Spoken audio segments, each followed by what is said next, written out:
بسم اللہ الرحمن الرحیم دوستو، میں ہوں سید علی رضا نقوی اور آپ دیکھ رہے ہیں new Islamic media YouTube channel.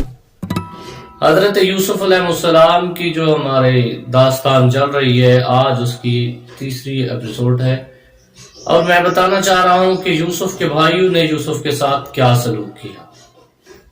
مارنے کے بعد جب وہ مارنے لگے تو یوسف کا ایک بھائی جو تھا اس نے کہا اسے مارو نہیں، اسے کہیں چھپا دیتے اور بابا سے کہہ دیں گے کہ یوسف کو بھیڑیوں نے کاٹ لیا ہے۔ تو انہوں نے کہا ٹھیک ہے، پھر یوسف کو کنویں میں ڈال دیا گیا۔ 3 دن 7 دن یا 40 دن یوسف کنویں میں رہے۔ یعقوب کے پاس یوسف کا کرتا لے کے گئے اور یوسف کو کہا، یعقوب علیہ السلام کو کہا کہ ہمارے بھائی کو بھیڑیے کھا گئے ہیں۔ کرتے کو دیکھ کر سمجھ گئے کہ بھیڑیوں نے نہیں کھایا، اگر بھیڑیے کھاتے تو لباس جو ہے وہ پھٹا ہوا ہوتا، اس کے اوپر خون ہوتا۔ انہوں نے صرف کچھ حصوں پہ خون لگایا ہوا ہے، کسی بھیڑیے نے نہیں کھایا، انہوں نے ہی میرے بیٹے کو مار ڈالا۔ جناب یعقوب بھٹکتے رہے، پوچھتے رہے بیٹوں سے، اور یوسف کا کچھ پتہ نہ چلا۔ دوسرے دن جب انہوں نے دیکھا کہ ایک کاروان آ رہا ہے جس کے پاس پانی ختم ہو گیا، اور پانی کی شدت سے وہ اس کنویں کے قریب آئے، حالانکہ اس کنویں کا پانی کڑوا تھا۔ جب انہوں نے ڈول نیچے ڈالا، تھوڑا سا پانی بھرا اور دیکھا کہ پانی میٹھا ہے، انہوں نے بڑی رسی کے ساتھ ایک بڑا جو ہے وہ جام ڈالا پانی بھرنے کے لیے، تو یوسف اسی میں بیٹھ گئے۔ حکم خداوندی تھا۔ جب انہوں نے اپنے بھائی کو وہاں سے نکلتے ہوئے دیکھا اور آگے آ گئے، کہا کہ یہ غلام ہے ہمارا، یہ کنویں میں گر گیا تھا، ہم رسی لینے کے لیے گئے ہیں۔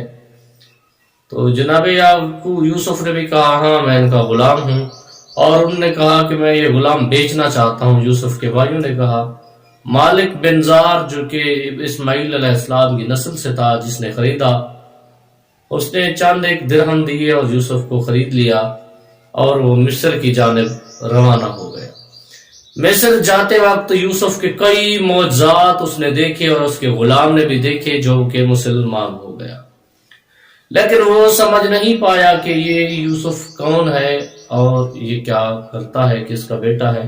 جب بھی وہ پوچھتے کہ کون ہو تم، یوسف بتاتے کہ میں کنویں کا بیٹا ہوں، میں کنویں کا فرزند ہوں۔ جب مصر کے بردہ فروشوں کے بازار میں آئے تو جب یوسف کو دیکھا، لوگوں نے جوک در جوک اکٹھے ہونا شروع ہو گئے کہ اتنی خوبصورت غلام بک رہا ہے۔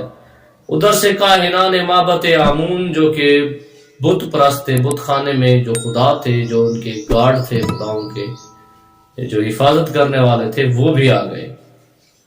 انہوں نے اپنی دولت بتائی۔ عزیز مصر جو تھا وہ بھی وہاں پہ آیا ہوا تھا غلام خریدنے کے لیے، اس نے بھی دیکھا اور اس نے جناب یوسف کو خرید لیا۔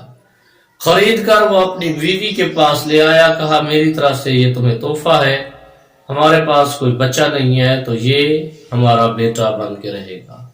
جب اس نے دیکھا تو یہاں پہ میں ایک شعر پڑھنا چاہوں گا کہ جب جناب زلیخا نے یوسف کو دیکھا، اور اپنی نظروں میں ایک شعر نے کتنا خوب لکھا ہے، وہ کہتا ہے دیار کم سنی کو دیکھ کر میری نظریں یہ کہتی ہیں ابھی تو اس کا بچپن ہے، شباب آیا تو کیا ہوگا۔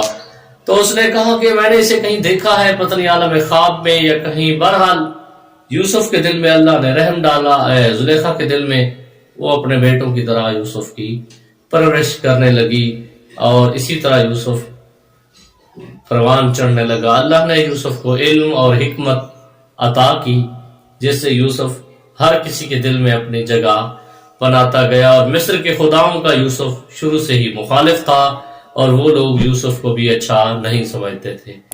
تب تک کے لیے اجازت دیجیے، اللہ آپ کا حامی و ناصر ہو۔ اگر ویڈیو پسند آئے تو ضرور شیئر کرنا، چینل کو سبسکرائب کر دینا۔